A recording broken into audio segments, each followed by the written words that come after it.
একদিন রাজা জঙ্গলে গেল পাখি শিকার করতে এবং সে হাঁটতে হাঁটতে এক জায়গায় দাঁড়িয়ে পড়লো এবং একটু যোগ ব্যায়াম করছিল।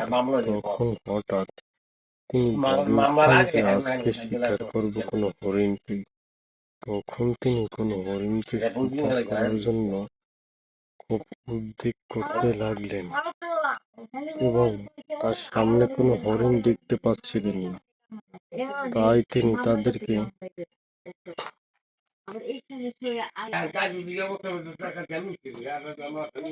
তখন তার সামনে হঠাৎ একটি তান্ত্রিক এসে পড়ল এবং তিনি বলল, তুমি কোনো পশু হত্যা করতে পারবে না হে রাজা।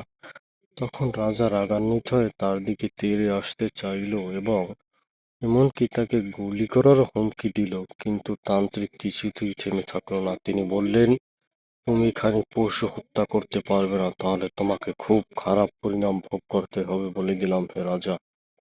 এই জঙ্গলে পশুর বেঁচে থাকার অধিকার আছে, তুমি প্রকৃতিকে ধ্বংস করতে পারো না।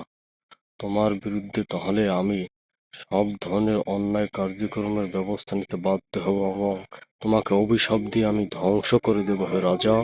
তুমি মনে রেখো এটা, তুমি কোনো পশুরই ক্ষতি করতে পারবে না, আমি সেটা বলে দিলাম।